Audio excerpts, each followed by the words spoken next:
Salam sejahtera, nama saya Jenny Peyakyun, merupakan pelajar PISMP Bahasa Kadazan Dusun, ambilan Jun 2016.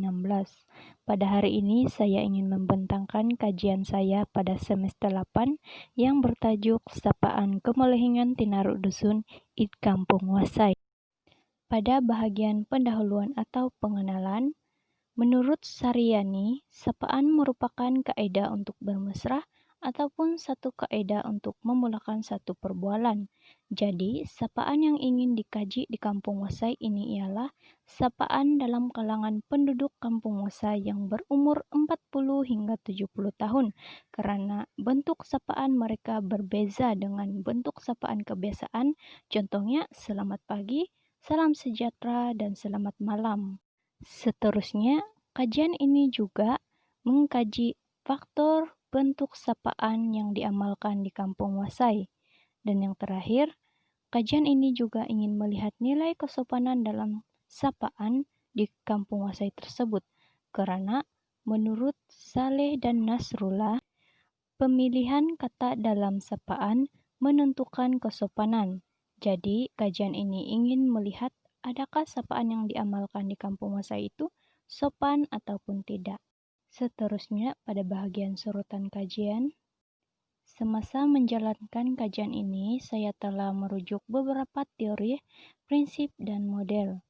Dan yang pertama ialah teori etnografi Svel Troiki, di mana menurut teori ini, bahasa adalah bentuk budaya yang penting dalam satu peristiwa sosial. Dan yang seterusnya, saya telah merujuk prinsip kajian Sarantakos, di mana dalam prinsip ini terdapat 4 prinsip kajian etnografi. Yang pertama ialah pengkaji haruslah melihat data secara holistik dan kontekstual, dan seterusnya, pengkaji harus mengakui realiti berganda, di mana realiti berganda ini bermaksud semasa menjalankan kajian akan terdapat respon atau data yang bercanggah. Seterusnya, pengkaji haruslah berpandangan emik, yaitu semua data harus berasal daripada responden, dan pengkaji juga tidak boleh ataupun haruslah mengamalkan sikap non-judgmental orientation semasa menjalankan kajian. Seterusnya, saya juga telah merujuk model speaking Delheim semasa menjalankan kajian ini, di mana model speaking Delheim ini saya telah rujuk untuk menghasilkan borang kaidah pemerhatian dalam kajian saya. Dan yang terakhir, model triangulasi data Denzin. Model triangulasi data Denzin ini saya telah gunakan untuk menyatukan ataupun untuk menganalisis data mentah yang saya dapat untuk mendapatkan satu jawaban yang utuh untuk soalan kajian saya. Dalam kajian ini, saya juga telah mengkaji atau melihat beberapa kajian lepas, yaitu kajian dalam Malaysia dan beberapa kajian di luar Malaysia. Seterusnya, objektif kajian. Objektif yang pertama ialah mengetahui bentuk sapaan orang berumur ataupun kemolehingan suku dusun di Kampung Wasai. Dan objektif yang kedua ialah mengetahui faktor yang mempengaruhi bentuk sapaan orang berumur atau kemolehingan di Kampung Wasai. Seterusnya, metodologi kajian.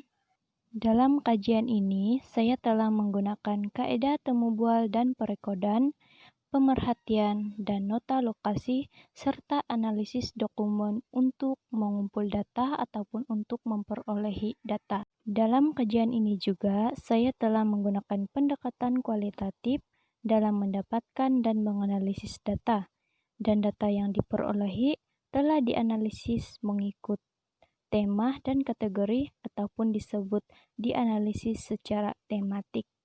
Seterusnya, kita masuk kepada analisis dan dapatan kajian.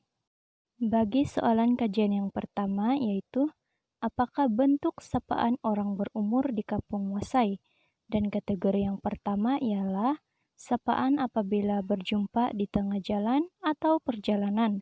Terdapat 2 tema dalam kategori ini, yaitu yang pertama, sapaan dalam bentuk soalan, dan seterusnya, sapaan yang merujuk kepada keadaan sekitar atau semasa.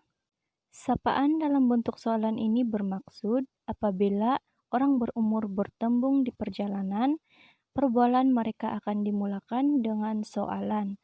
Dan sapaan yang merujuk kepada keadaan sekitar ini pula bermaksud jika pada hari tersebut hujan, perbualan mereka akan dimulakan dengan merujuk hari atau keadaan pada hari tersebut. Seterusnya, sapaan di tempat ibadah. Terdapat 4 tema sapaan semasa berada di tempat ibadah ini. Yang pertama ialah bersalaman dahulu, baru menyapa. Dan yang seterusnya, mencuit dahulu, dan barulah menyapa. Dan kelakuan mencuit ini selalunya kelihatan di antara orang yang sama jantina dan selalu diamalkan oleh orang berumur wanita. Seterusnya, sapaan di mana bersuara merujuk situasi. Sapaan ini didahului dengan bersuara ataupun bercakap tentang peristiwa yang berlaku pada hari tersebut. Dan yang terakhir ialah sapaan dalam bentuk pertanyaan. Seterusnya, sapaan kategori merujuk umur. Yang pertama ialah sapaan dalam kalangan orang tua kepada orang tua ataupun orang tua kepada orang muda.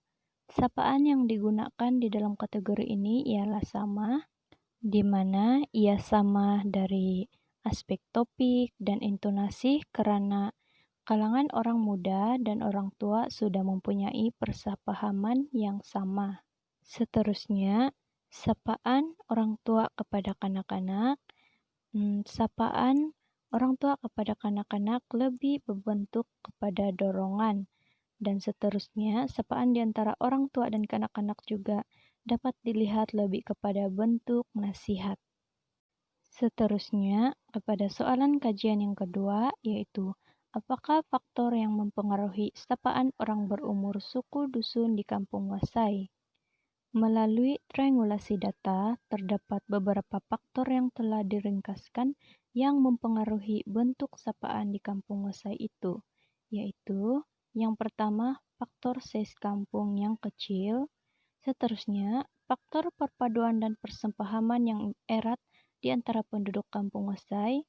Dan seterusnya, faktor kesopanan berkomunikasi. Dan seterusnya, faktor kebudayaan asal. Dan yang terakhir, faktor jantina dan umur.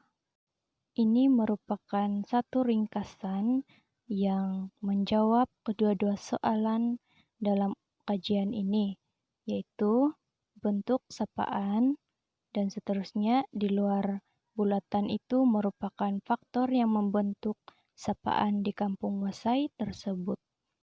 Akhir sekali, perbincangan dan cadangan kajian. Yang pertama ialah cadangan kajian tentang sapaan orang muda di Kampung Wasai. Hal ini karena menurut kajian Saleh dan Nasrullah, semakin erat persahabatan di antara orang muda, semakin tidak sopan sapaan yang mereka amalkan. Seterusnya, kajian tentang sapaan kaum kadazan dusun di Sabah. Hal ini adalah untuk mengetahui adakah sapaan kaum kadazan dusun di tempat lain sama atau berbeza dengan sapaan yang diamalkan di Kampung Wasai. Seterusnya, kajian amalan saling menyapa dalam kalangan anak-anak di Kampung Wasai. Kajian ini diusulkan karena semasa menjalankan kajian, amalan menyapa dalam kalangan anak-anak adalah kurang. Jadi, ia boleh dijawab atau dikaji mengapakah amalan menyapa itu kurang dalam kalangan anak-anak. Sekian sahaja pembentangan daripada saya, dan ini merupakan rujukan saya semasa menjalankan kajian ini.